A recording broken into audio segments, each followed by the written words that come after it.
जय जगन्नाथ पिला माने समस्त को ऑडियो आ वीडियो दीटा जाक क्लियर अछि ना मते मेसेज करो।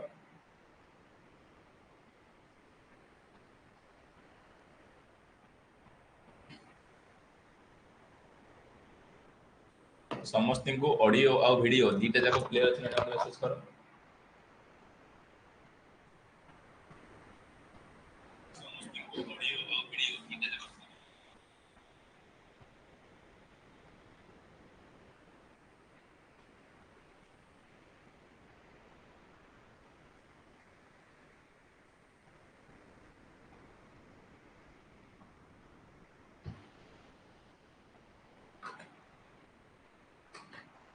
ठीक अछि तो आज आम न्यू टॉपिक स्टार्ट करूचे कौन ना टॉपिक ना होची सिंक्रोनस मोटर। आज आम न्यू टॉपिक डिस्कशन करबा इलेक्ट्रिकल मशीन रो टॉपिक ना कौन सब्जेक्ट ना होची कौन ना सिंक्रोनस मोटर। ए सिंक्रोनस मोटर जो तमे ओपीटीसीएल एग्जाम दब ओपीटीसीएल एग्जाम दब तमे जेएमओटी दियो कि जेएमटी दियो जेएमओटी दियो कि जेएमटी दियो केते मार्क पड़िबो ना तीनटा क्वेश्चन आसुची 2 रु 3 मार्क 100% कौन ना सिंक्रोनस मोटर रु आसीबो। कौन कौन जदि तमे टॉपिक टा कवर करिवो कौन कौन टॉपिक टू बी कवर कौन कौन कवर जदि टॉपिक करिवो तमे जो ओपीटीसीएल जेएमओटी पय प्रिपरेशन होउछ किंबा जो जेएमटी पय प्रिपरेशन होउछ 2 रु 3 मार्क कि भली भाबरे अचीव करिवो कौन कौन टॉपिक पढिले से विषय आज डिस्कशन करिवा। फर्स्ट तमे पढिबो कौन ना इंट्रोडक्शन सिंक्रोनस मोटर रो इंट्रोडक्शन कौन। सेकेंड टॉपिक आमे कवर करिबा important term related to synchronous motor. Third topic cover करिबा torque equation for synchronous motor. 4 number topic cover करिबा diagram related to mechanical power and torque. 5 number topic discussion करिबा speciality of synchronous motor. 6 number topic discussion करिबा advantages of synchronous motor. 7 number topic discussion करिबा disadvantages of synchronous motor. 8 number topic discussion करिबा application of synchronous motor. 9 number topic discussion करिबा power factor improvement device कौन कौन ना static capacitor रे synchronous condenser रे आउ फेज एडवांसर डिस्कशन करिबा। 10 नंबर टॉपिक डिस्कशन करिबा effect of change of load on a synchronous motor. 11 number topic discussion करिबा effect of change in excitation on a synchronous motor. 12 number topic discussion करिबा V curve and inverted V curve. 13 number topic discussion करिबा comparison of synchronous motor and induction motor. 14 number topic discussion करिबा armature reaction of a synchronous motor. 15 number topic discussion करिबा comparison between single phase motor and 3 phase motor. 16 number topic discussion करिबा types of synchronous motor जोटा अछि reluctance motor आउ hysteresis motor. तापर discussion करिबा 17 number topic कोन synchronous motor रो 200 important MCQ.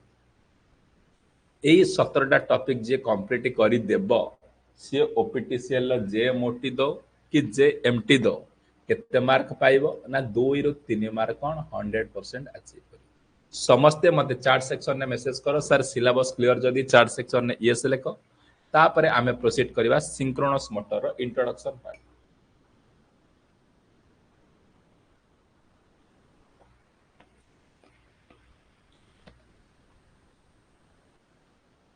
Clear तो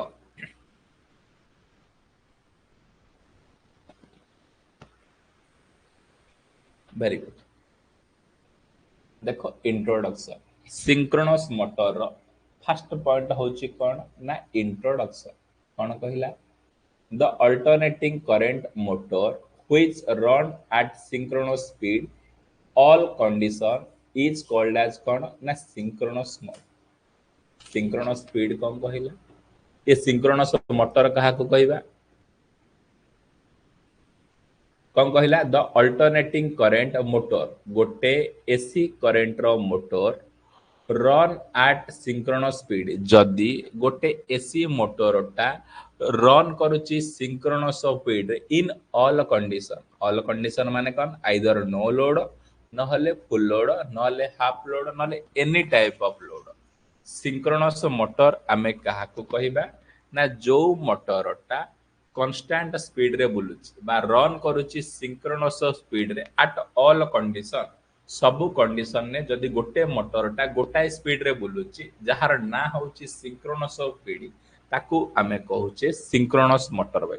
जे पचारिबो सिंक्रोनस मोटर काहाकू कहबा ना सर जो मोटरटा सिंक्रोनस स्पीड रे बुलुची एट ऑल कंडीशन रे ताकू आमे कहबा सिंक्रोनस मोटर सेकंड पॉइंट कोन कहिला the alternating current motor in which speed of the starter magnetic field and the speed of the rotor magnetic field equal कोन कहिला ना सिंक्रोनस मोटर स्टार्टर स्पीड माने synchronous speed is equal to the rotor speed संगरे समान पचारिबो को motor दीटा जाक स्पीड समान सिंक्रोनस स्पीड आउ रोटर स्पीड सी होची कोन synchronous motor and slip value 0 आउ कोन ना स्लिप रो वैल्यू 0 इंडिया होची ना slip is equal to ns minus nr divided by ns आमे जानि छे सिंक्रोनस मोटर पई कंडीशन कोन ना ns is equal to nr ता माने हे गले स्लिप रो वैल्यू केते आसीबो ना 0 आसीबो कोन कहिली सिंक्रोनस मोटर कहिले माने कोन बुझिबो ना सर सिंक्रोनस मोटर कहले मु एते के बुझिबो जो मोटर गोटे सिंक्रोनस स्पीड रे बुलुची आट कोन ऑल कंडीशन बा ऑल लोड सी नो लोड हो हाफ लोड हो ताको हमें कोन कहबा ना सिंक्रोनस मोटर सेकंड कंडीशन कोन ना rotor speed is equal to starter speed बा सिंक्रोनस मोटर रो सिंक्रोनस स्पीड आ रोटर स्पीड परस्पर समान थर्ड कंडीशन कोन ना स्लिप रो वैल्यू 0 जे पचारिबो सिंक्रोनस मोटर रो तीनटा कंडीशन कोन ना सिंक्रोनस मोटर रे सारे मु एति की जानि छी स्लिप रो value 0 rotor speed is equal to synchronous speed आउ ये ऑल कंडीशन रे ऑल लोड रे कोन हबो ना सिंक्रोनस स्पीड रे सबले चालियो समस्त मते चार्ट सेक्शन ने आंसर दियो सिंक्रोनस मोटर रो स्लिप रो वैल्यू केते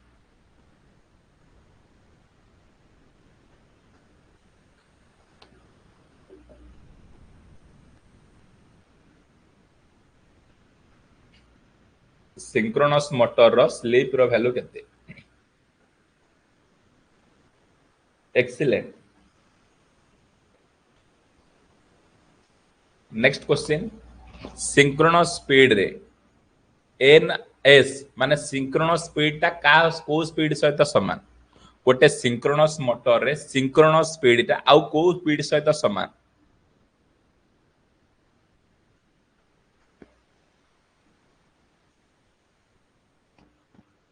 एक्सीलेंट भाग्यश्री कोन nr सर रोटर स्पीड सहित कोन ना समान होई था तापर आसिला नेक्स्ट डिस्कशन करबा कोन ना important term related to synchronous motor आमे डिस्कशन करबा कोन ना सिंक्रोनस मोटर रे व्यवहार होउथिबा किछि इंपोर्टेंट टर्म विषय कोन डिस्कशन करबा ना सिंक्रोनस मोटर रे व्यवहार होउथिबा किछि इंपोर्टेंट टर्म ऊपर डिस्कशन करबा फर्स्ट डिस्कशन करबा सिंक्रोनस स्पीड कोन ये सिंक्रोनस स्पीड काहाकू कहबा ना कहिला the speed of rotating magnetic field refer to as synchronous speed कौन कहिला सिंक्रोनस स्पीड काहाकू कहबा ना जो स्पीड रे रोटेटिंग मैग्नेटिक फील्ड प्रोड्यूस हेई परिबो ताकू आमे सिंक्रोनस स्पीड कहबा सिंक्रोनस स्पीड काहाकू कहबा ना जो स्पीड रे रोटेटिंग मैग्नेटिक फील्ड क्रिएट हेई परिबो ताकू आमे सिंक्रोनस स्पीड कहबा ए सिंक्रोनस स्पीड को रिप्रेजेंटेड करा जाउची एन एस द्वारा एस माने सिंक्रोनस एन माने स्पीड तेणु करी सिंक्रोनस स्पीड को रिप्रेजेंटेड करा जाउची एन एस ए सिंक्रोनस स्पीड को कैलकुलेशन करिया पई गोटे फार्मूला अछि जोटा कि तुमको बारंबार एग्जाम रे पचारुची सिंक्रोनस स्पीड रो फार्मूला होउची ns is equal to 120 f divided by p f कोन ना सप्लाई फ्रीक्वेंसी p कोन ना नंबर ऑफ पोल ये सिंक्रोनस स्पीड कहिले कोन बुझिबो ना सारे जो स्पीड रे गोटे रोटेटिंग मैग्नेटिक फील्ड प्रोड्यूस हेई पारुची ताको हमें कोन कहिबा ना सिंक्रोनस स्पीड समस्त को गोटे प्रॉब्लम देली तमे फाइंड आउट करिवो मते सिंक्रोनस स्पीड केते फार्मूला कोन ना ns is equal to 120 f by p कोन कहली मु कहली गोटे 3 फेज सिंक्रोनस मोटर अछि गोटे 3 फेज सिंक्रोनस मोटर अछि जहार पोल रो वैल्यू होची 4 आ फ्रीक्वेंसी रो वैल्यू होची 50 गोटे 3 फेज सिंक्रोनस मोटर पोल रो वैल्यू होची 4 फ्रीक्वेंसी रो वैल्यू होची 50 देन फाइंड आउट करो सिंक्रोनस स्पीड समस्ते मते चार्ट सेक्शन में आंसर दियो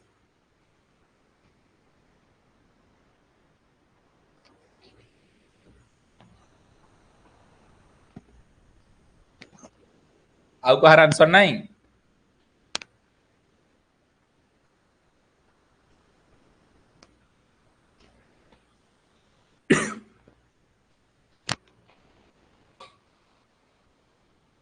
तापरे एनएस इज इक्वल टू कर देब की problem NS is equal to कोन ना 120 F divided by P F जगह रे पकेबो 50 पी जगह रे पकेबो 4 4 3 की 12 3 5 15 15 7 ହେଲା देखो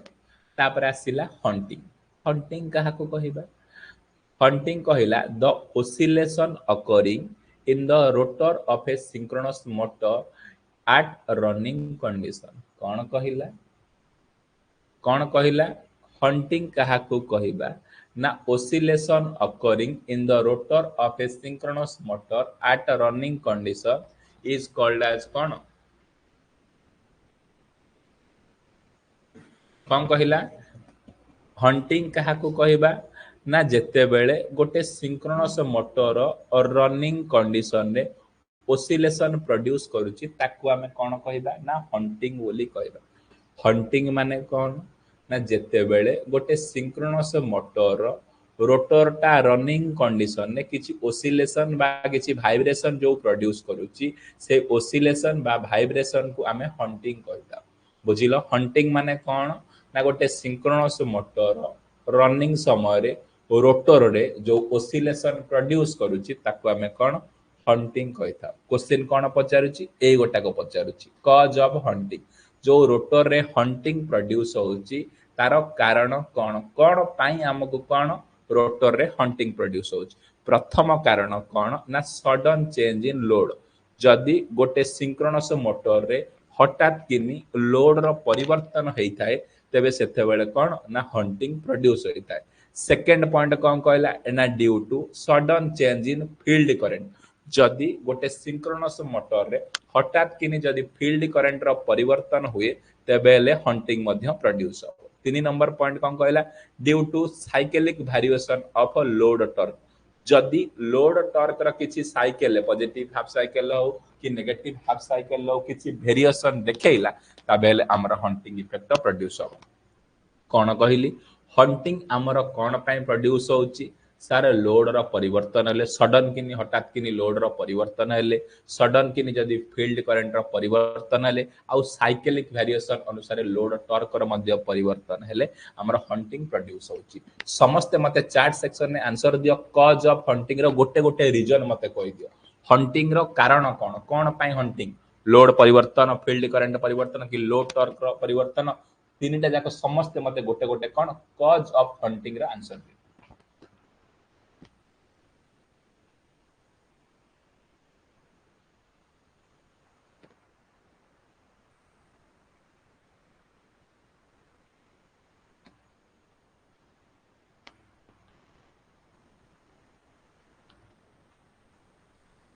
समस्त गोटे आंसर देल सडन चेंज इन लोड आउ किछ नाही एक्सीलेंट विश्वज्योति कौन ना साइक्लिक टॉर्क वेरिएशन देखो तापरे आसिला कौन ना इफेक्ट ऑफ हंटिंग तापरे कौन आसिला ना इफेक्ट ऑफ हंटिंग हंटिंग हेले कौन प्रोब्लेम हबो इफेक्ट कौन देखैबो हंटिंग हेले ना सर प्रथम इफेक्ट देखैबो the probability of failure of synchronization motor increases कौन हबो ना सर सिंक्रोनाइजेशन प्रॉब्लम हो इस सिंक्रोनाइजेशन माने कौन जो अल्टरनेटर को पैरेलल ऑपरेशन करिया पाई जो मेथड व्यवहार करूछु सेतुर गोटे भलो मेथड ना होची कौन ना सिंक्रोनाइजेशन ए सिंक्रोनाइजेशन ता कौन हमर प्रॉब्लम हबो कौन हबो ना मोटर को भलो भाबरे हंटिंग हेले हमें कौन पैरेलल ऑपरेशन ने रन करिबारे कौन हबो ना the probability of failure of synchronization ता हमको कौन देखेबो प्रॉब्लम देखेबो सेकंड कौन ना पॉसिबिलिटी ऑफ रेजोनेंस इंक्रीज हो आ मध्य रेजोनेंस इफेक्ट मध्य प्रोड्यूस हो कौन कहिला हंटिंग जगु हमर कौन हबो सार इफेक्ट टा हंटिंग टा भलो जिंस ना खराब जिंस ना सार हंटिंग टा होची हमर खराब जिंस हंटिंग इफेक्ट हेले हमर कौन प्रॉब्लम हबो ना सार सिंक्रोनाइजेशन फेल्योर हे जीवो मोटर सिंक्रोनाइजेशन फेल्युअर हेले मोटरटा कौन ना पैरेलल ऑपरेशन ने चलै परिबा नै तापर सेकंड प्रॉब्लम कौन हबो ना possibility of resonance Madhya possibility तापर नेक्स्ट इंपोर्टेंट टर्म डिस्कशन करिबा मेथड टू रिड्यूस हंटिंग तबेले हंटिंग टा गोटे खराब जिंस तेणु ताकू अवॉइड करिया पई आम पाखरे केतेटा मेथड अछि ना तीनटा मेथड अछि मेथड केतुटा अछि ना तीनटा अछि कोन पई ना रिड्यूसिंग हंटिंग हंटिंग को कम करिया पई आम पाखरे केतेटा मेथड अछि ना तीनटा मेथड अछि प्रथम मेथड ना कोन ना बाय इंस्टॉलिंग डैम्पर वाइंडिंग बा damping winding on the magnetic pole सु कोन यूज करले ना सदी सार डैम्पर वाइंडिंग आमे व्यवहार करिबा तेबेले हंटिंग इफेक्ट रिड्यूस हो जो डैम्पर वाइंडिंग जो व्यवहार करिबा सेटा कोठी व्यवहार करिबा ना मैग्नेटिक पोल सु रे व्यवहार करिबा कोठी व्यवहार करिबा ना मैग्नेटिक पोल सु रे व्यवहार करिबा सेकंड जिंस कोन ना by using fly wheel on the shaft cone use करिबा ना फ्लाई व्हील मध्य व्यवहार करिके हमें कोन करि परिबा ना रिड्यूस करिबा हंटिंग इफेक्ट ए फ्लाई व्हील कोठी व्यवहार करिबा ना रोटर रो शाफ्ट रे व्यवहार करिबा फ्लाई व्हील कोठी व्यवहार करिबा ना रोटर शाफ्ट तीन number method cone by proper designing of synchronous machine जदि सिंक्रोनस मशीन को हम प्रॉपर डिजाइन करिबा तेबे हेले हमर कोन हंटिंग इफेक्ट प्रोड्यूस होबो नै ये डिजाइन माने कोन ना स्टार्टिंग समय रे हम जदि जम्पर वाइंडिंग प्लेस कर देतबा तेबे हेले कोनोसी प्रकार हमर हंटिंग इफेक्ट प्रोड्यूस होबो नै कोन कहिला ना method for reducing hunting hunting effect को रिड्यूस करिया पई तीनटा मेथड प्रथम मेथड ना कोन बाय यूजिंग डैम्पर वाइंडिंग कोठी लागुची मैग्नेटिक पोल सो रे by using second method cone by using fly wheel कोठी लागुची ना शाफ्ट रे तीन नंबर मेथड कोन जदि तमे प्रॉपर डिजाइन करूछ गोटे सिंक्रोनस मोटर को तेबेले सेठी कोनोसी प्रकार कोन हंटिंग प्रोड्यूस होबो समस्त मते चार्ट सेक्शन में आंसर दियो हंटिंग मेथड को रिड्यूस करिया पई हंटिंग मेथड को रिड्यूस करिया पई कोन कोन व्यवहार करा जो तीनटा मेथड तार नाम को कोन कोन हंटिंग इफेक्ट को रिड्यूस करिया पई तीनटा मेथड जो तार नाम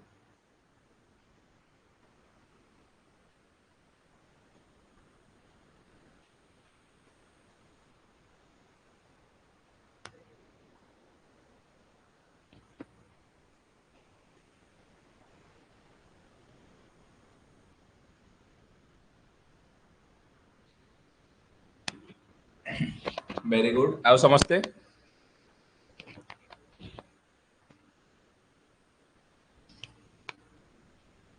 तापर डिस्कशन करिबा स्टार्टिंग टॉर्क तापर डिस्कशन करिबा कोन ना स्टार्टिंग टॉर्क कहिले कोन बुझेबो ना the torque which start the motor motor start करिबा पई मोटर स्टार्ट करिबा पई एक्सीलेंट तासिना एका बेले तीनटा जक आंसर कहि दलो magnetic pole flywheel proper designing of machine कोन कहिला स्टार्टिंग टॉर्क काहा को कहबा ना the torque which start the motor is called कोन स्टार्टिंग टॉर्क मोटर को स्टार्ट करिबा पई जो टॉर्क आवश्यकता होची ताको हमें कोन कहूची ना स्टार्टिंग टॉर्क बोली कहू स्टार्टिंग टॉर्क काहा को कहबा सर मोटर को स्टार्ट करिबा पई जो टॉर्क आवश्यकता होची ताको हमें कोन कहूची ना स्टार्टिंग टॉर्क बोली कहूची सेकंड कोन आसिला ना रनिंग टॉर्क ए रनिंग टॉर्क काहा को कहूचे ना the torque which work at running condition ने गोटे सिंक्रोनस मोटर चलिला बेले रनिंग कंडीशन ने जो टॉर्क प्रोड्यूस होची ताको हमें रनिंग टॉर्क बोली कहूची नॉर्मल कोन सर स्टार्टिंग समय रे जो टॉर्क प्रोड्यूस करची सिंक्रोनस मोटर ताको स्टार्टिंग टॉर्क होची जो रनिंग समय रे जो टॉर्क प्रोड्यूस करची हमें ताको रनिंग टॉर्क मध्यम बोली कहूची नेक्स्ट टॉर्क कोन ना पुल आउट टॉर्क पुणी गोटे इंपोर्टेंट टॉर्क कोन ना पुल आउट टॉर्क ये पुल आउट टॉर्क को कहबा the maximum torque which the motor can develop without pulling out कोन कहला of synchronism कोन कहला the maximum torque which cone the maximum torque which जेउथिरे कि the motor can develop without pulling motor without pulling करिगिरी जदि आमे maximum torque development करि पारुची ताको आमे कोन ना pull out torque बोली कहूची ये पुल इन टॉर्क कोन the amount of torque required for a synchronous motor to pull in करिया पई जो टॉर्क दरकार होची ताको हमें सिंक्रोनाइजिंग समय रे जो पुल इन करिया पई जो टॉर्क दरकार होची सिंक्रोनस मोटर ताको पुल इन करिबा ना गोटे सिंक्रोनस मोटर सिंक्रोनाइज करिया पय जो पुल आउट दरकार होची टॉर्क ताको हम कोन कहूची ना pull out torque pull in करिया पय pull out torque A pull in करिया पय कोन पुल इन करिया पय कोन ना पुल इन करिया पय पुल in torque uh cone pull out करिया पय पुल आउट एटा सिंक्रोनस समय रे हो केतेटा टॉर्क कहली ना सर हमको चारिटा टॉर्क कहले कोन कोन ना starting torque running torque pull in torque uh pull out torque तापर होची torque equation very very important कौन कहला टॉर्क इक्वेशन ना टॉर्क इक्वेशन कौन कहूची ना टॉर्क रो फार्मूला कौन ना 3 into vt into ef divided by omega s into xs into sin del बोली कहा जाउची टॉर्क रो फार्मूला गोटे गोटे देख vt कौन ना सर टर्मिनल वोल्टेज ef कौन फील्ड एक्साइटेशन del कौन ना torque angle 3 by omega s कौन ना कांस्टेंट रोज एक्सेस कौन ना सिंक्रोनस रिएक्टेंस रोची जेडएस कौन ना सिंक्रोनस इंपेडेंस रोची और एक्सेस एक्सेस कौन ना एक्सेस होची leakage reactor XL plus XR कौन एथुरु सिखुछ ना एथुरु कौन आसीबो ना गोटे प्रॉब्लम आसुची केमिति का प्रॉब्लम आसुची कौन कहबो ना गोटे प्रॉब्लम दउची तमे समस्त चैट सेक्शन में मते आंसर दो कहबो गोटे 3 phase alternator 3 phase synchronous motor गोटे 3 फेज सिंक्रोनस मोटर जहार आर्मेचर रेजिस्टेंस रो वैल्यू 3 ओम सिंक्रोनस रिएक्टेंस रो value 4 ohm then find out करो सिंक्रोनस इंपेडेंस कौन कहिला गोटे 3 फेज सिंक्रोनस मोटर रो आर्मेचर रेजिस्टेंस रो वैल्यू 3 ओम आर्मेचर रिएक्टेंस रो value 4 ohm then find out करो सिंक्रोनस रिएक्टेंस हमें ए सिंक्रोनस इंपेडेंस रो फार्मूला कौन ना आर ए रो स्क्वायर प्लस एक्स एज रो स्क्वायर समस्त केते एक्सीलेंट 5 कौन ना 3 रो स्क्वायर प्लस 4 रो स्क्वायर 3 रो स्क्वायर केते 9 4 रो स्क्वायर केते 16 समान 16 9 हेले 25 25 रो रूट ओवर कौन 5 एक्सीलेंट समस्त जो माने आंसर देइछो जो माने न जानिथिलो भी मध्य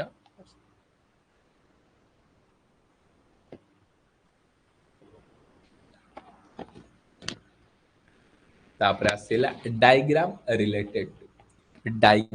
related to mechanical power and torque कौन डिस्कशन करिबा ना diagram related to mechanical power and torque कौन कहला मैकेनिकल पावर डॉग देखो ये होची कौन ना पावर रो डायग्राम आ एटा होची टॉर्क रो डायग्राम का भितरे ना एंगल भितरे आ मैकेनिकल पावर भितरे ए टाइप रो डायग्राम आसुची आ ए टाइप रो सेम मध्य टॉर्क पावर रो डायग्राम किछि सेम क्वेश्चन कौन आसीबो क्वेश्चन आसीबो पावर डेवलप रो फार्मूला कौन Pm is equal to EB into V divided by XS into sin D पचारिबो गोटे सिंक्रोनस मोटर रे power रो value केते बेले 0 हबो जेते बेले अल्फा लोड एंगल रो वैल्यू 0 हबो कारण sin 0 माने टोटल टर्मटा कोन हो जिवो ना 0 हो जिवो क्वेश्चन कोन आसीबो इंपोर्टेंट बारंबार कहली गोटे सिंक्रोनस मोटर केते बेले आउटपुट पावर को 0 दबो ना सारे जेते बेले अल्फा रो एंगल लोड एंगल रो वैल्यू 0 रहबो गोटे synchronous motor second important question बारंबार आसी कोन गोटे सिंक्रोनस मोटर मैक्सिमम पावर केते बेले डिलीवर करि परिबो जेते बेले लोड एंगल रो वैल्यू कोन ना 90 डिग्री थिबो कोन कहली ए पावर रो सिंक्रोनस मोटर रो पावर रो कोन आसीबो ना सारा सिंक्रोनस मोटर रो पावर रो फार्मूला होची Eb * V divided by x * sin del पचारिबो गोटे सिंक्रोनस मोटर रो आउटपुट पावर रो value 0 when del angle is केते del angle रो वैल्यू 0 गोटे synchronous motor maximum power development करि परिबो लोड एंगल केते ना जत्ते बेले सर तार लोड एंगल 90 डिग्री थिबो सेते बेले गोटे synchronous motor maximum power draw करि परिबो समस्त मते चार्ट सेक्शन ने आंसर दियो गोटे सिंक्रोनस मोटर जत्ते बेले आउटपुट पावर 0 दबो सेते बेले तार लोड एंगल रो वैल्यू केते रहै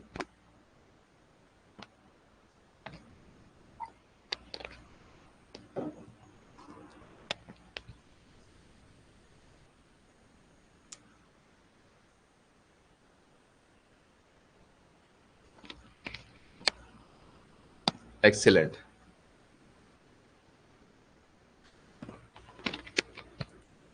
तापर नेक्स्ट इंपोर्टेंट टर्म कौन ना स्पेशलिटी ऑफ सिंक्रोनस मोटर ये सिंक्रोनस मोटर स्पेशलिटी कौन कौन पाई आमे अल्टरनेटर को जगह रे रिप्लेस करी आम सिंक्रोनस मोटर डिस्कवर है it is a doubly excited machine प्रथम रू कहूँ सिंक्रोनस मशीन टा हूँ गोटे कौन ना डबल एक्साइटेड मशीन कौन पाई ना स्टार्टर को एसी सप्लाई आउ रोटर को डीसी सप्लाई दि जाउछि कौन कहली जार दीटा सप्लाई दि जाउछि ताको आमे डबली एक्साइटेड मशीन बोली कहू सिंक्रोनस मोटर टा गोटे को टाइप रो मशीन ना सिंक्रोनस मोटर टा गोटे डबल एक्साइटेड मोटर कौन पाई ना स्टार्टर को एसी सप्लाई रोटर को DC supply provided second point कौन for its operation both AC and DC power supply are required पचारिबो को मोटर को बोथ एसी आउ डीसी पावर दरकार ना सर सिंक्रोनस मोटर को बोथ एसी आउ डीसी पावर दरकार एसी आउ डीसी सप्लाई दरकार थर्ड नंबर पॉइंट कौन it always run at a synchronous speed पचारिबो एमिति को मोटर अछि जे सिंक्रोनस स्पीड रे ऑपरेट करू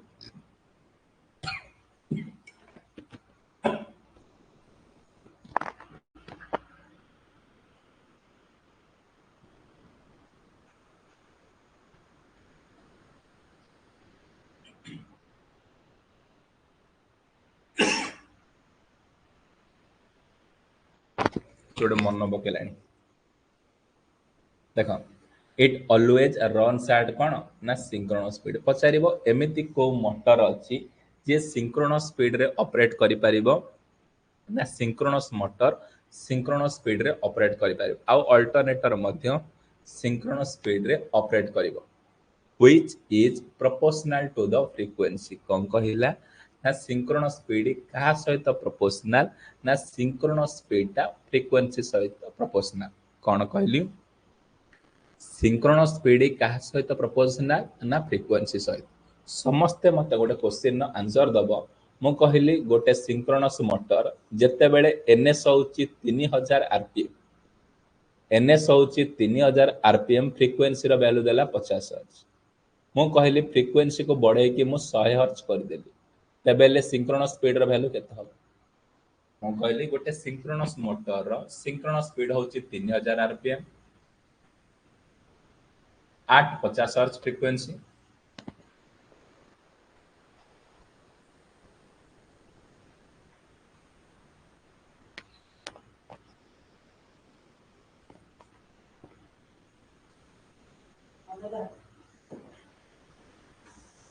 देख कौन कहली सिंक्रोनस मोटर बुझी पारछ ना एठी स्पीड जदी बढ़िबो फ्रीक्वेंसी बढ़िबो किंतु आमे जानिचे सिंक्रोनस मोटर कौन कांस्टेंट स्पीड रे ऑपरेट होउछ एभलिया रिलेशन आसिले कौन ना एभलिया रिलेशन आसिले तमे एनएस इज इक्वल टू कौन ना 3000 आरपीएम सेम रखिबो कारण कौन पे टू टाइम्स करबनी हमर नियम कहूची synchronous speed directly proportional to frequency कारण इंडिया रे एटा कौन ना प्रैक्टिकली पॉसिबल नो कौन पाई इंडिया रो फ्रीक्वेंसी हबो 50 हर्ट्ज आउ सिंक्रोनस मोटर रो गोटे कांस्टेंट स्पीड थाए से जो स्पीड रे फ्रीक्वेंसी चेंज कले स्पीड चेंज हबा कथा किंतु एठी कौन हबो नाही कारण आमे जानिचे सिंक्रोनस मोटर कौन ना कांस्टेंट स्पीड रे ऑपरेट करियो हैला एटा उठके ध्यान दबो एमिति क्वेश्चन कौन आसुची किंतु कौन सिंक्रोनस मोटर कांस्टेंट स्पीड किंतु लेखा होची कौन फ्रीक्वेंसी कंट्रोल मेथड साहाय्य रे आमे स्पीड को चेंज करि परिबा किंतु प्रैक्टिकली एटा पॉसिबल न the speed of a synchronous motor is independent of load कौन कहिला पचारिबो को सिंक्रोनस मोटर लोड ऊपर डिपेंड करू नाही को मोटर लोड ऊपर डिपेंड हो नाही independent of load synchronous motor होची कौन ना लोड ऊपर डिपेंड हो नाही तापरे कौन कहिला a synchronous motor can be made to operate under wide range of power factor lagging leading आउ यूनिट कौन पचारला ये सिंक्रोनस मोटर को पावर फैक्टर रे ऑपरेट करि परिबो ना sir synchronous motor wide range of power factor रे ऑपरेट करिवो ये वाइड रेंज माने कोन ना any type of power factor से लैगिंग हो कि लीडिंग हो कि यूनिट हो ये जे कोनोसी तीनटा पावर फैक्टर रे कोन ना सिंक्रोनस मोटर ऑपरेट करि परिबो नेक्स्ट पॉइंट कोन कहिला synchronous motor are not inherently self starting कौन कहिला सिंक्रोनस मोटर टा सारे सेल्फ स्टार्टिंग मोटर नुह सिंक्रोनस मोटरटा सेल्फ स्टार्टेड मोटर नुह some auxiliary winding have provided for starting कौन कहला सिंक्रोनस मोटर को स्टार्ट करबा पई किछि ऑक्सिलरी वाइंडिंग रो आवश्यकता होछि एग्जांपल कोन जेमिति डैम्पर वाइंडिंग हो जेमिति पनी मोटर हो ये सब कोन ना सिंक्रोनस मोटर को स्टार्ट करिया पई गोटे गोटे method by using damper winding by using पनी वाइंडिंग कोन कहली स्पेशलिटी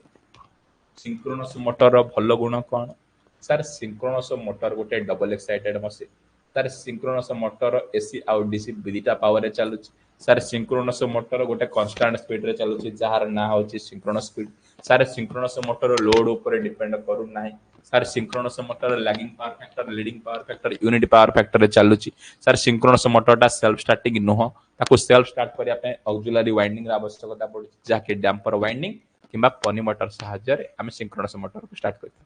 समस्ते मते चार्ट सेक्शन में आंसर दियो सिंक्रोनस मोटर को पावर फैक्टर रे ऑपरेट करूची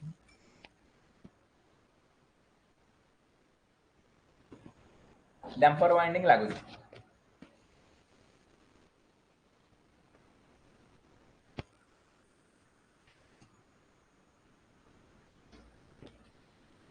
lagging leading unit all power factor रे कोन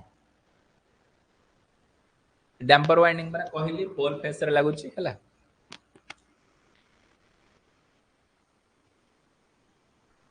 सिंक्रोनस मोटर लोड ऊपर डिपेंड करूची ना इंडिपेंडेंट सिंक्रोनस मोटर लोड ऊपर डिपेंड करूची ना इंडिपेंडेंट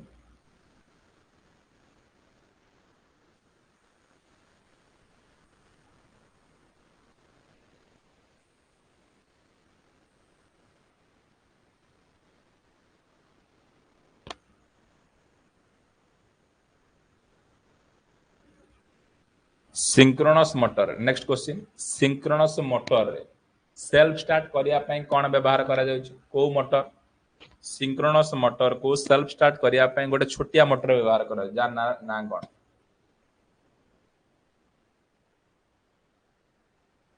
काशीनाथ एक्सीलेंट कोन ना पन्नी मोटर व्यवहार करा जाउची वेरी गुड तापर आसीला एडवांटेजेस ऑफ सिंक्रोनस मोटर कोन कहला सिंक्रोनस मोटरटा तेबेले गोटे भलो मोटर ता माने तार किछि एडवांटेजेस देखिबा कोन कोन एडवांटेजेस फर्स्ट पॉइंट कोन कहला it operate at a synchronous speed from no load to full load कोन कहला सिंक्रोनस मोटर रो गोटे भलो गुण कोन पन्नी मोटर गोटे छोटो एक्स्ट्रा मोटर व्यवहार करूछि खाली सिंक्रोनस मोटर को स्टार्ट करिया कौन कहला एडवांटेजेस कौन सिंक्रोनस मोटर ना सर सिंक्रोनस मोटर कौन कांस्टेंट स्पीड रे ऑपरेट करूची no load to full load कौन कहला सिंक्रोनस मोटर नो लोड रे चालू कि फुल लोड रे चालू कि हाफ लोड रे चालू कि 1/3 लोड रे चालू कि 1/4 लोड रे चालू सिंक्रोनस मोटर सब बेले कौन ना कांस्टेंट स्पीड रे ऑपरेट करिवो सेकंड पॉइंट कौन power factor of a synchronous motor can be easily controlled by changing the excitation of a motor very important कौन कहला ना सिंक्रोनस मोटर सार मु जानि छी एनी पावर फैक्टर रे ऑपरेट करि परिबो एनी पावर फैक्टर माने मु ताको लैगिंग रे चलै परिबो मु ताको लीडिंग रे चलै परिबो मु ताको यूनिट पावर फैक्टर रे चलै परिबो यार मेन रीजन कोन ये synchronous motor any power factor रे चलीबार मेन ताको किए कंट्रोल करूची ना तार फील्ड एक्साइटेशन रोटर रो फील्ड एक्साइटेशन को मु भ्यारी करिकी सिंक्रोनस मोटर कोन पावर फैक्टर ताको मु चेंज करि परिबो थर्ड पॉइंट कौन कहला for low speed application synchronous motor are more economical than induction motor जदि आमे कंपैरिजन करिबा कोन गोटे इंडक्शन मोटर आउ सिंक्रोनस मोटर कोन लो स्पीड पाए अधिक सुइटेबल माने सिंक्रोनस स्पीड माने लो स्पीड माने बुलुथिबो कोनोसी प्रकार डिफेक्ट नै एडवांटेजेस कौन कहली तीनटा पॉइंट भलो भलो पॉइंट ना sir synchronous motor constant speed रे बुलिबो से नो लोड रे बुलु फुल लोड रे बुलु हाफ लोड रे बुलु 1/3 लोड रे बुलु जे कोनोसी एनी टाइप ऑफ लोड पाई सिंक्रोनस मोटर कांस्टेंट स्पीड रे ऑपरेट करिथाय सेकंड कोन ये जो synchronous motor any type of power factor रे ऑपरेट करूची ताको किए कंट्रोल करूची ना फील्ड एक्साइटेशन को वेरी करिकी आमे सिंक्रोनस मोटर रो पावर फैक्टर रो वैल्यू को कोन ना चेंजेस करि परिबा।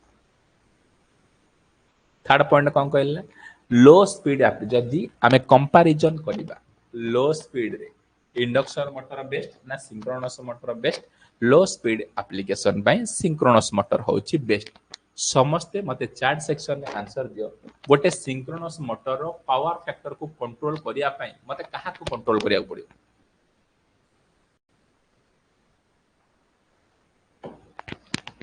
गोटे सिंक्रोनस मोटर रो पावर फैक्टर को कंट्रोल करिया पई मते कोन चेंज करिया पड़ियो।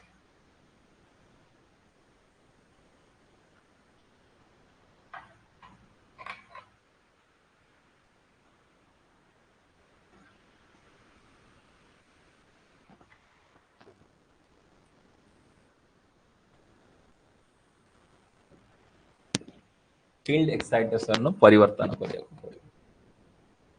तापर आउची ए डिसएडवांटेजेस जहार सुविधा अछि तार मध्य किछि असुविधा अछि। Disadvantages of synchronous motor synchronous motor रो डिसएडवांटेजेस कोन ना synchronous motor required DC excitation माने रोटर कोन कहिला सिंक्रोनस मोटर रो गोटे मेन डिसएडवांटेजेस कोन सर ताको रोटर को हमर डीसी एक्साइटेशन दबा दरकार।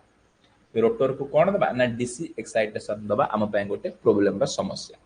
सेकेंड डिसएडवांटेजेस कौन synchronous motor are not self starting synchronous motor टा सेल्फ स्टार्ट नुह ताको सेल्फ स्टार्ट करिया पई एक्स्ट्रा गोटे आमे मोटर व्यवहार करूछु जहार ना कौन ना पन्नी motor. Second point third point कौन कहला it is costlier then induction motor ये टिके पैसा अधिक पड़े कारण डबल डबल मोटर फटर व्यवहार करा होछि फील्ड एक्साइटेशन दिया जाउछि पन्नी मोटर व्यवहार करा जाउछि ये कौन टिके इकोनॉमिकल दृष्टि अधिक पैसा पड़े कॉस्ट पड़े। The construction of a synchronous motor is more complicated then induction motor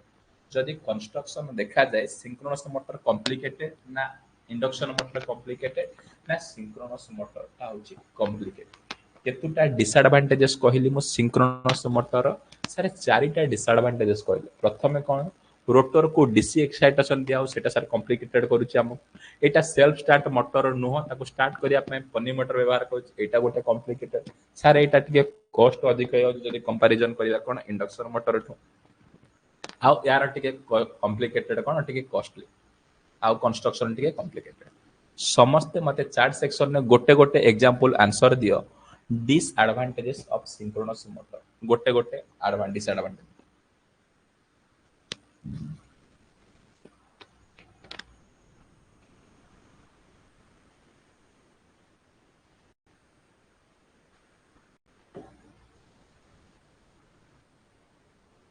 Excellent, Kasinath. Not self-starting.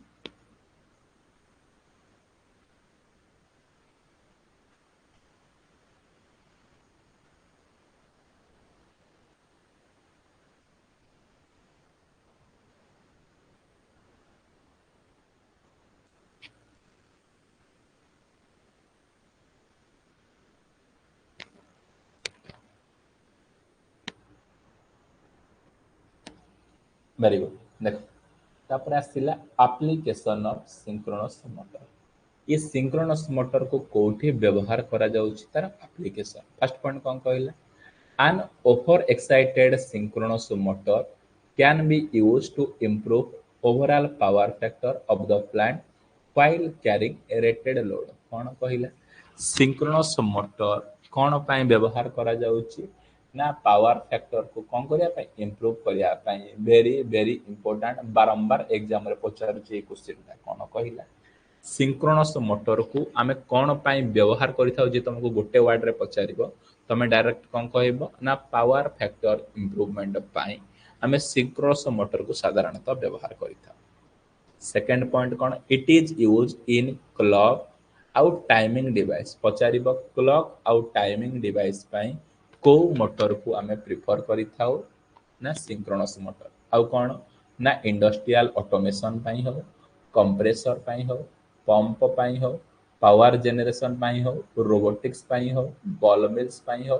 Record player and टर्नेबल पाई कौन हो हम सिंक्रोनस मोटर को व्यवहार करता बारंबार गोटे क्वेश्चन आसुची मेन काम पावर फैक्टर इंप्रूवमेंट करिया पई हम सिंक्रोनस मोटर टाको व्यवहार करता आउ कोटी कोटी clock timing industrial automation compressor pump power generation और रोबोटिक्स आउ बॉल मिलले हमें व्यवहार करता समस्ते मते चार सेक्शन में आंसर दियो पावर फैक्टर को इंप्रूवमेंट करिया पई को मोटर व्यवहार करता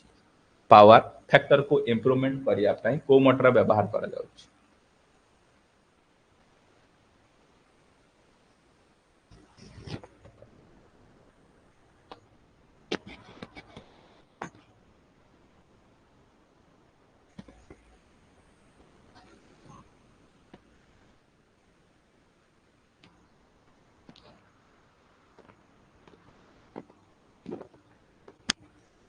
वेरी गुड तापर आसिला पावर फैक्टर इंप्रूवमेंट डिवाइस केवल सारे कौन सिंक्रोनस मोटर साहाय्य आम पावर फैक्टर को इंप्रूवमेंट कर आउ तीन डिवाइस अच्छी आउ तीन डिवाइस अच्छी जहा द्वारा आम पावर फैक्टर को इंप्रूवमेंट कर आउ तीन डिवाइस कौन कौन ना गोटे स्टैटिक कैपेसिटर सिंक्रोनस कंडेंसर माने कैपेसिटर है फेज एडवांसर पचारिबो पावर फैक्टर इंप्रूवमेंट करिया पई आउ तीनटा डिवाइस कौन कौन लगे आम पावर फैक्टर को इंप्रूवमेंट करें ना स्टैटिक कैपेसिटर सिंक्रोनस कंडेंसर आउ फेज एडवांस ये तीनटा डिवाइस रो मेन पर्पस काम होची पावर फैक्टर को इंप्रूवमेंट समस्ते मते चार्ट सेक्शन में आंसर दियो पावर फैक्टर को इंप्रूवमेंट करिया पई ये जो तीनटा डिवाइस रो गोटे गोटे समस्ते ना लेख पावर फैक्टर को इंप्रूवमेंट करिवा पई जो गोटे गोटे डिवाइस लागुची समस्त तार आंसर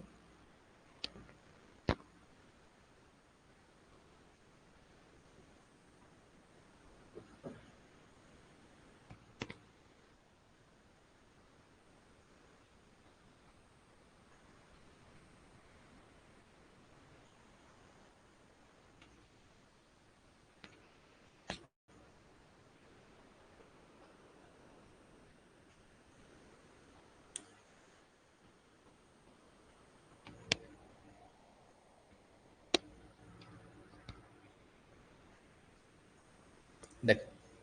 तापर आसिला स्टैटिक कैपेसिटर फर्स्ट टर्म आसिला डिवाइस ना कौन स्टैटिक कैपेसिटर देखो स्टैटिक कैपेसिटर कौन ना power factor of the device can be improved by using bank of static capacitor केवल खाली सिंगल स्टैटिक कैपेसिटर व्यवहार करदेले केवल खाली सिंगल स्टैटिक कैपेसिटर व्यवहार करदेले पावर फैक्टर इंप्रूवमेंट होना से कौन ना बैंक ऑफ स्टैटिक कैपेसिटर व्यवहार करने द्वारा आमर कौन ना पावर फैक्टर इंप्रूवमेंट होची these capacitor are connected parallel with the device very very important capacitor को केमिति कनेक्शन कले तार पावर फैक्टर वैल्यू इंप्रूवमेंट होची सर कैपेसिटर जानि देली मते कैपेसिटर बैंक लगेबार अछि केवल सिंगल कैपेसिटर नो कैपेसिटर मते बैंक लगेबार अछि कैपेसिटर बैंक लगेले केमिति कनेक्शन करबी से कैपेसिटर बैंक को से कैपेसिटर बैंक को मु पैरेलल भाबरे कनेक्शन करी which is working at lagging power factor पचारिबो जो स्टैटिक कैपेसिटर लगेबा द्वारा स्टैटिक कैपेसिटर लगेबा द्वारा को पावर फैक्टर से काम करिवो ना लैगिंग पावर फैक्टर रे काम करिवो तो capacitor drawn leading current at an angle with respect to कोन ना वोल्टेज कैपेसिटर लगेबा द्वारा से करंट आ वोल्टेज रु एंगल लीड करिवो किंतु synchronous motor any power factor रे चली परिवो ना कौन करिवो ना लीड करिवो तापर तार एडवांटेजेस स्टैटिक कैपेसिटर लगेबार मेन एडवांटेजेस कौन it is nearly maintenance free direct capacitor लगो तर कोनोसी मेंटेनेंस पूरा free the losses are less in this system ए कैपेसिटर रे कौन लॉसेस कम अछि इजी इंस्टॉलेशन अछि the working capacitor not affected by considerable with ordinary atmospheric condition जदी आमे एटमॉस्फेयर कंडीशन दृष्टि देखिबा कैपेसिटर मध्य कोनोसी प्रकार इफेक्ट देखैबो नाही सेकंड होची डिसएडवांटेजेस कोन the life span of the capacitor short up to केते 8 रु 10 वर्ष असुविधा कोन ना कैपेसिटर जो इंस्टॉलेशन करूछु तार लाइफ स्पैन बहुत कम सर 8 रु 10 वर्ष capacitor can be easily damage with increase in voltage the rated value जदि यार प्रोब्लेम कौन आसीबो जदि कैपेसिटर तार रेटेड वैल्यू ठारो अधिक वोल्टेज से ड्रॉ कर देला ना लागे लागे कैपेसिटर टा डैमेज हे third since the repair of capacitor not economical सेति पय कोन कैपेसिटर को रिपेयर करबा संभव नुह सेति पय नुवा कैपेसिटर लगे कौन कहिला ना स्टैटिक कैपेसिटर विषय रे कह ए स्टैटिक कैपेसिटर कौन पाए व्यवहार करा जाउची ना सर पावर फैक्टर को इम्प्रूवमेंट ये सिंगल ना डबल केमिति व्यवहार करा जाउची सर बैंक हिसाब रे ये व्यवहार करा जो बैंक हिसाब रे व्यवहार करूची केमिति कनेक्शन करा जाउची ना पैरेलल कनेक्शन करिया द्वारा पैरेलल कनेक्शन करिया द्वारा को पावर फैक्टर ऑपरेट होउची ना लैगिंग पावर फैक्टर कैपेसिटर आ सप्लाई वोल्टेज करंट आ वोल्टेज भीतर लीडिंग करूची एडवांटेजेस कौन ये maintenance free loss of free easy installation atmosphere को कौन प्रकार इफेक्ट ना डिसएडवांटेजेस कौन सारा लाइफ स्पैन कम 8 रु 10 वर्ष कैपेसिटर जल्दी हायर रेटेड वोल्टेज ठाରୁ ଅଧିକ ହୋଇଗଲା ସେ ଡ୍ୟାମେଜ ହେଇଯିବ कैपेसिटर को इंस्टॉलेशन କରିବା बहुत कौन डिफिकल्ट हम डायरेक्ट ताको रिप्लेस करू समस्ते मते चैट सेक्शन में आंसर दियो जो स्टैटिक कैपेसिटर आमे व्यवहार करूछु बैंक हिसाब रे सेटा कैपेसिटर को केमिति कनेक्शन करूछु सीरीज ना पैरेलल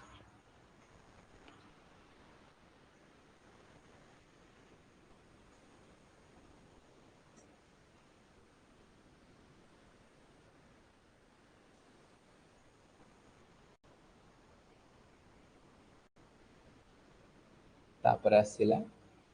तापर नेक्स्ट इंपोर्टेंट कौन पावर फैक्टर इंप्रूवमेंट पाई नेक्स्ट डिवाइस कौन ना सिंक्रोनस कंडेंसर कौन कहला synchronous condenser when a synchronous motor is operate at a no load and over excited it is called as कौन ना synchronous condenser कौन कहला synchronous condenser काहाकू कहबा जदी जदी गोटे सिंक्रोनस मोटर ऑपरेट करूची नो लोड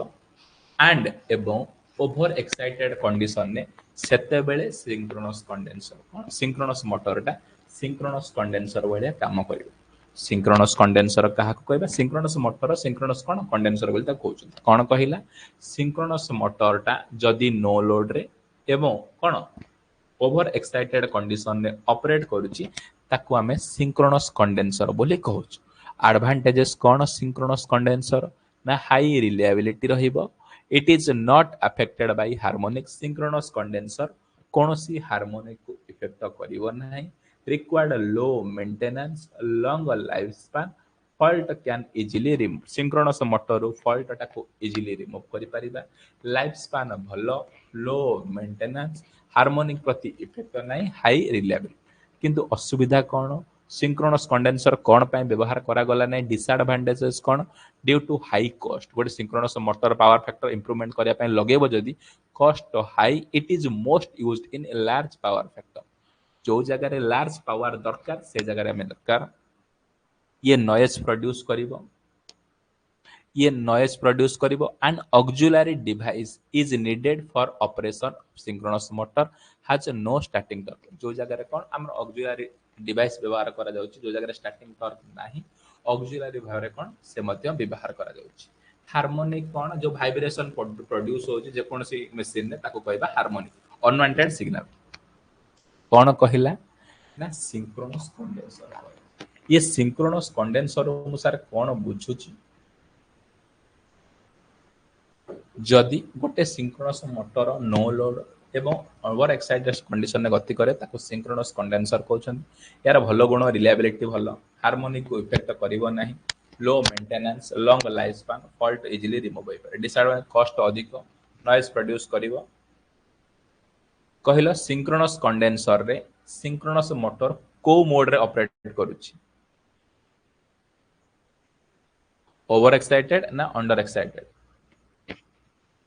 सिंक्रोनस कंडेंसर रे सिंक्रोनस मोटर को मोड रे ऑपरेट करूची ओवर एक्साइटेड ना अंडर एक्साइटेड नॉइज माने ट्रांसफार्मर जो हमिंग गो गो साउंड होची सेटा नॉइज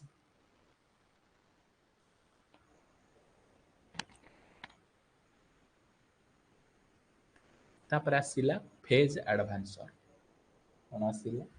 तापर आसिला नेक्स्ट इंपोर्टेंट टर्म कोन ना फेज एडवांसर कोन कहिला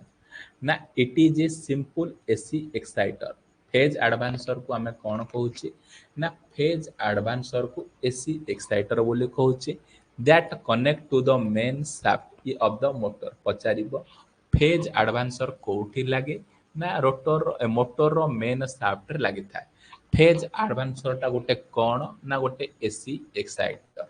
and operate with the motor circuit to improve power factor जे पचारिबो तुमको फेज एडवांसर कहले कौन बुझुच सर मुझे जानी फेज एडवांसर टा हूँ गोटे एसी एक्साइटर जे कि लगुच मोटर रो मेन शाफ्ट तार काम कौन ना पावर फैक्टर इंप्रूवमेंट करने आम फेज एडवांसर व्यवहार कर तुमको पचार फेज एडवांसर कौन सर गोटे एसी एक्साइटर ये कनेक्ट होची मोटर रो मेन शाफ्ट रे ता काम होची सर पावर फैक्टर को इंप्रूवमेंट कर एडवांटेजेस कौन phase advantages phase advancer advantages कौन ना the phase advancer can easily used where the use of synchronous motor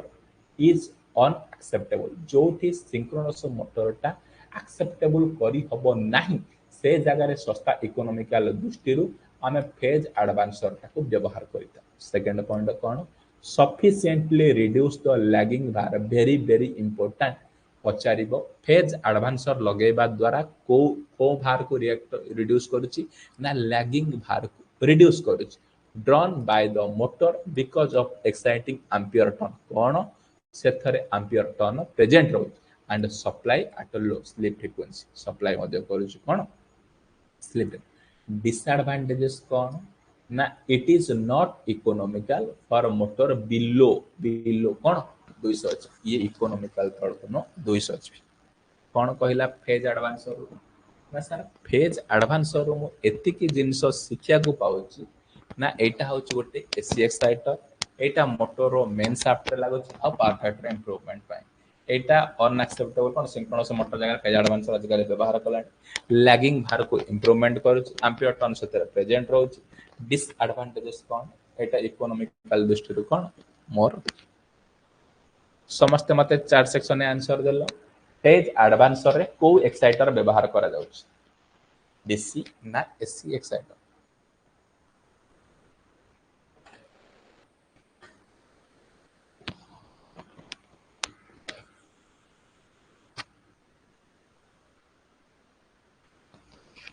phase advancer को जगह रे लागे मोटर शाफ्ट रे ना रोटर रे फेज एडवांसर को जगह रे लागे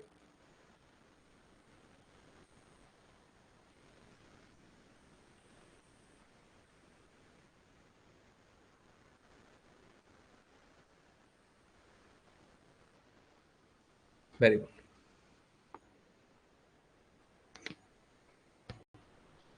जो माने भी फॉर्म पकेन फॉर्म फिलअप करदब है जो माने भी फॉर्म फिलअप करन आज 20 तारीख हो गला आउ 10 दिन भितर कौन फॉर्म फिलअप एग्जाम सरी जाए तापर नेक्स्ट मास तुम गोटे 30 दिन तुम पाखे टार्गेट धरिकी चल आउ 10 दिन तुम रहा फॉर्म फिलअप आउ मासे गोटे धरिकी तुम कौन एग्जाम हबार टोटाल 40 रु 50 दिन भितर तुम एग्जाम हो 40 दिन 50 दिन तुम मैंने समस्ते भल भाव यूज कर टाइम टोटाल वेस्ट करना जेतिकी पारुछ परिश्रम कर पढ़ आगु को जाओ रोची जय जगन्नाथ।